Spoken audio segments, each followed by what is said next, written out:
Accurate forecast from the First Coast News weather team, certified by Weather Rate, sponsored by AC Designs. Welcome in, folks. We are still getting our instructions from Andy behind the curtain here, so hopefully we got everything ready to go. It looks like a lot of the beachgoers out there have all their stuff packed up and ready. Nice beach day, Tim. Yeah, and Robert. You can see the water nice and clear out there. I don't use this term often, but over the last several days, and today including, because I did some research, Caribbean clear. And what I mean by that is, to me, the ocean is always a beautiful place to be, but for all kind of reasons, there are times where the visibility here isn't that great. But I paddled out way beyond the waves, which isn't saying anything because there's not much in the way of surf today, but to where you could sit on your surfboard and you could see the sand on the bottom. That's what I mean by Caribbean clear, for those who care. How often does that happen, Tim? I would say, I'm hesitating some because I tend to be a bit of an optimist, at least as my wife says. But I would say probably, because I'm thinking like per month, and I would say at least one period per month between like May and September. So, maybe 5 to 6 times, maybe a 3 to 6 day period. Every time I go to the beach, the water just looks... It's turned up. It's messy. Because I've never seen it never like that. It's another reason that I say that, because I think some people think, it's never like that. But yeah, there's days. Today's one of those days. Someday, if we have time, we can talk about what sets up those situations. To me, it's not just light winds. Sort of a combination of events has to go on. Now, I don't know if we use this as a segue, as they say in TV, to talk about, despite the fact we had clear waters, we had a shrimp boat up on the beach. Robert knows way more about that. Robert? Yeah. So there it is. Look at this guy, the poor guy. His name's Corey. It's as you say in the Navy, you get in a wreck. We were talking about this earlier. Yes. If something goes wrong, it's never usually one thing. It's a back-to-back things. And this poor guy. So what happened was his engine went down about 2 miles offshore. So he calls the Coast Guard and he says, "Okay, can I get a tow?" And they tow him out to about 8 And this was when, last Sunday? Yeah, it was over the weekend. So they tow him about 3-4 miles offshore, and then he goes home. He anchors the boat out there. It's stuck. It's there, and then he gets photos like you're seeing right here from one of his friends saying, "Hey, where's your boat at?" And he found out it drifted. The anchor broke, and it drifted on shore, and that's what he's seen there. Now, as we all remember, last year, Jack's Beach, there was that vessel. Now, I know there was a lot of stuff going on with that, but I think one of the big things was that we remember just seeing that vessel get absolutely wrecked at Jack's Beach. Right. It was beached up like this.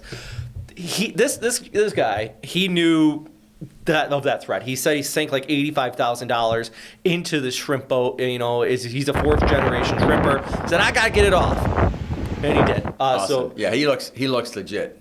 Yes, yeah, 4th generation. And what's it called? What is it? It's called the Monty? The Monty. So it's not the full Monty, it's just the Monty. Yeah, not the full Monty. I don't know what you're doing on your shrimp boat over there, Tim, but yeah, so it's the Monty, and it does look like back out to sea there. The engine is busted, though, so it's going to take some time to get that So just fixed. as a side note, look at that water. Yeah. Oh, yeah, right? Even from there, it has that sort of Caribbean look. So this was down in Flagler Beach? Yes, this is Beverly Flagler Beach. Flagler County? And what you were just saying about your research, there wasn't very much surf today, so bad for surfers, but great for this. The conditions had to be perfect, just be able to get the tow in there and without getting wrecked by waves and stuff like that. Not too often that we just get kind of a flat, glassy, all the way up to the water edge. Yeah, it looks like the Gulf. But talk about the little boat that could.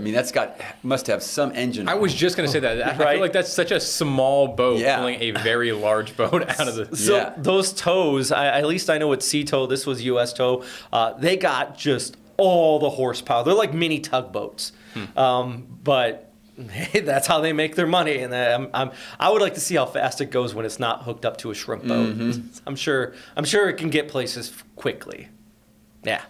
Anyways, so that's what I have to say on that. We're going to talk more about that with Jeannie. We actually got an interview with Corey out there while he was being towed just offshore. So we're going to talk about that today at 5 o'clock. But I think you boaters know this, but especially new boaters, you never plan on your engine going out, and it's another reason to have all of those contacts, for that kind of reason. Obviously, if it's a stormy situation, but even if it's not a stormy situation, that could have gone downhill really fast if they didn't have someone to get a hold of. Yeah, and like you said, he actually got a hold of the Coast Guard first too to get on land, so we had the Coast Guard contact, and to lead, to wrap it up in a nice bow. What I said originally was just multiple things. So his engine died, the anchor broke, he drifted, and then today we have that front pushing on through, which is going to shift the winds from the north, and that's going to bring a nice onshore wind, which is going to create that surf. So let's talk about our front that we have kicking in, right? We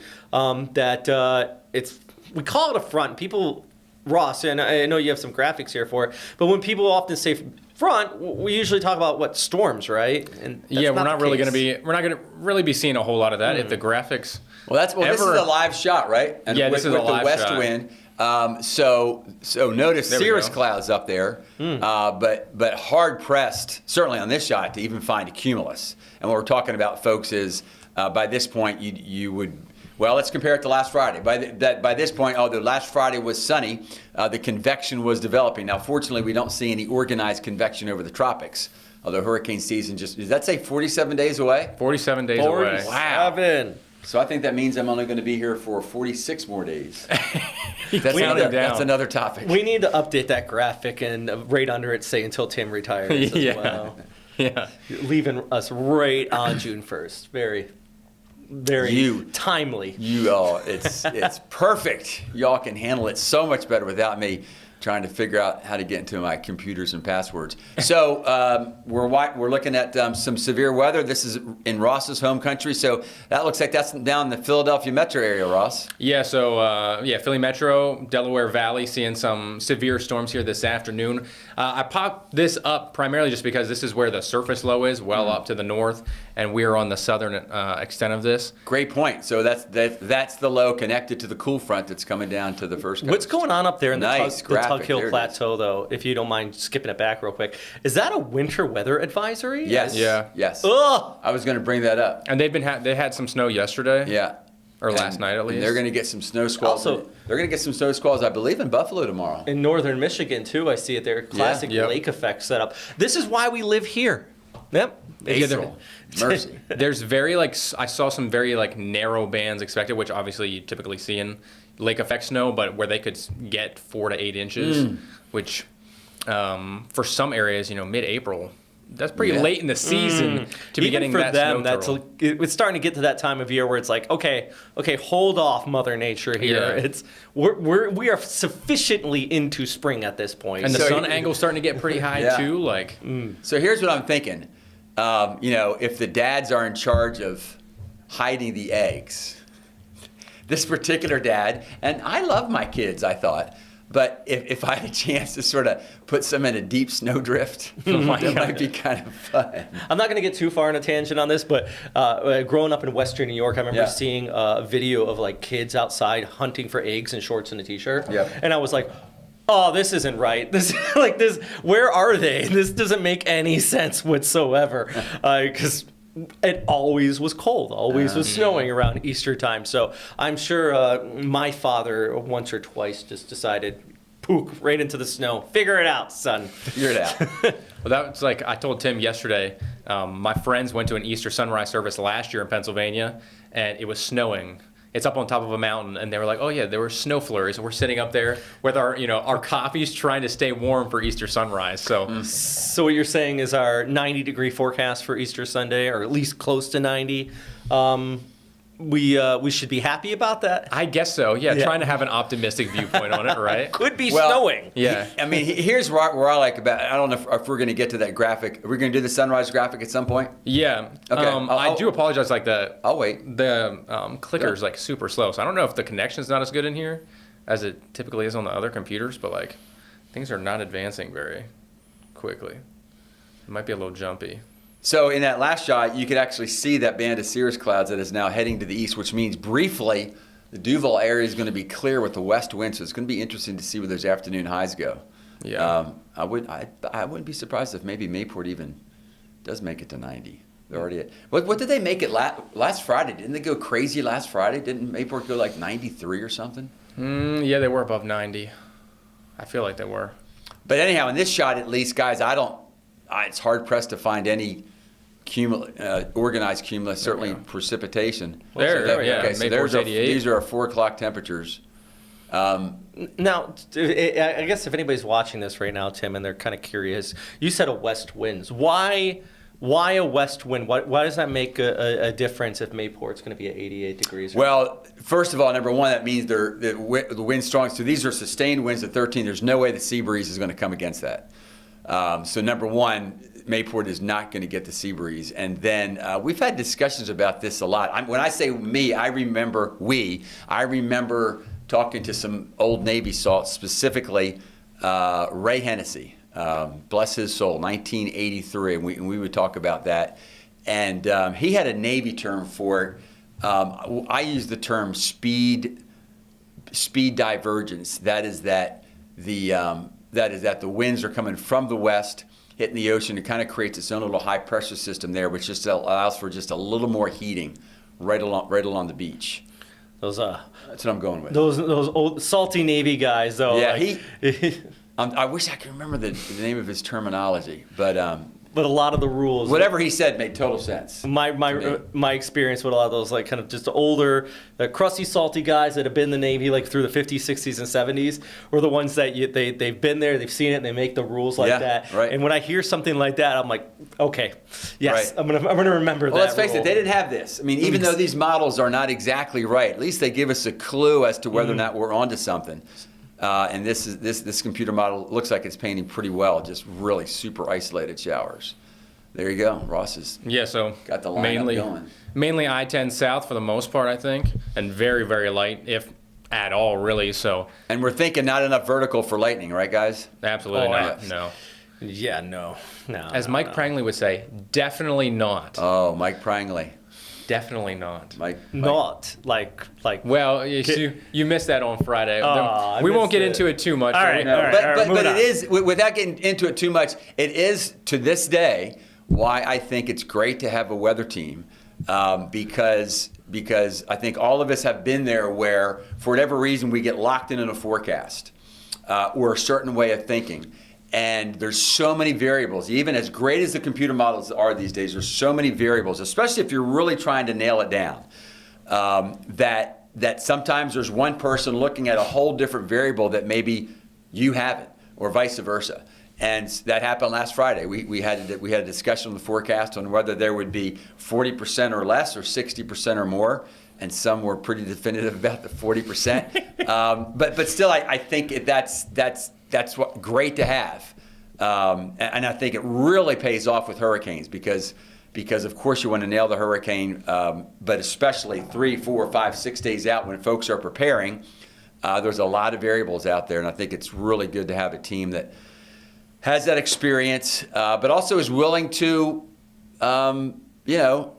whether you want to say it's disagreeing or looking at it from a different angle, I think you still have to have that with the weather team. People are comfortable with, saying, well, what about this, And can you at least definitely say it'll be cooler tomorrow compared to today? I'll be definite with that. I think I'm pretty definite on that. The big question is how cool. There you go. Who's going to be definitive with, will the airport drop below 54? I'm going for that it will. I'm thinking maybe not airport, but some inland areas probably going 40s maybe tomorrow. Yeah. We're a little up north, but I like this 52 here. Bad. Now, Thursday morning, I do think with that radiational cooling, we're going to get 40s. Now, here's the thing I think, and I don't know if you have this graphic in here. Let me know if you do. There we go. Perfect. Great mind. Wow, right on cue. I was going to say, we got the cooler, drier air spilling in, so the fire weather risk is going to be elevated, right? Mm-hmm. Yes. Let's. I haven't seen anything on radar yet today, but let's hope we get through the day without somebody. Because we have very, very low dew points expected tomorrow. So, that's just the forecasted relative humidity values. We haven't gotten a whole lot of rain recently. No. We got some over on Friday. Yeah. I tried it didn't amount to that much, Really. We lucked out at the beach. At the beach, And that's an area that probably you're not going to be as concerned about. Slightly higher Right. dew points out there. Right. But inland, yeah. So I agree. Although not as warm tomorrow, still pretty critical. Yeah, the drought monitor actually has like Marion County, parts of Clay, Putnam County, and Flagler County under a relatively not a full-on drought, but it's below normal amount of precipitation. So it's like the kind of the Ocala National Forest is one spot that I'm a little concerned about out there, where you get a lot of dry vegetation, those winds start to pick up, and then let's say you get somebody who's going to go out there camping and just lights a fire and isn't thinking. Well, that's exactly where I was going to go. Was that whereas in Central and South Florida now they are starting to ban outdoor fires because they are so dry. And there you go. There it is. Very dry ahead of the front. I believe that was a Lewis Turner Oh. graphic. Or was Okay. that you, Robert? That was Lewis. Okay. Yes. Our next chief meteorologist. Yeah. Yeah. Exciting stuff. If anybody has not seen all of the alerts and everything put out over the last 24 hours, or if you're surprised Tim's leaving us on June 1st. Right. I actually saw that in an article yesterday. Tim surprised people by. Really? Yeah. Like, I guess. Wow, that's a big they surprise to They weren't everyone. watching us, but that's okay. that is all right. Yeah. So for those who don't know, Lou's been here for about 15 years now. The Gamecock. and then prior to that in the Carolinas. A little bit of time in St. Louis. Yeah, if Lou was in the military, he'd be able to retire by now. So he's got the experience. He's Yeah. been around the block Yeah. here. And And his wife is a teacher. That says something.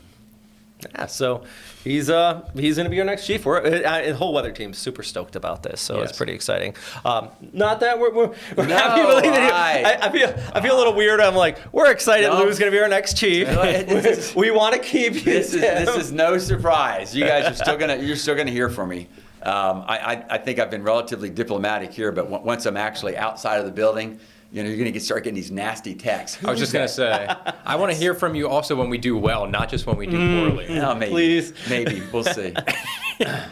Well, I think we should do pretty well with the weekend forecast. Yeah, The here weekend comes forecast. Easter. It's a big one. A nice little, I won't call it a heat wave, but a surge of warmth is on the way, especially by Friday and then into the weekend. Ooh. So, I mean, check it out there. West of Highway 301, you're talking upper 80s to end the work week.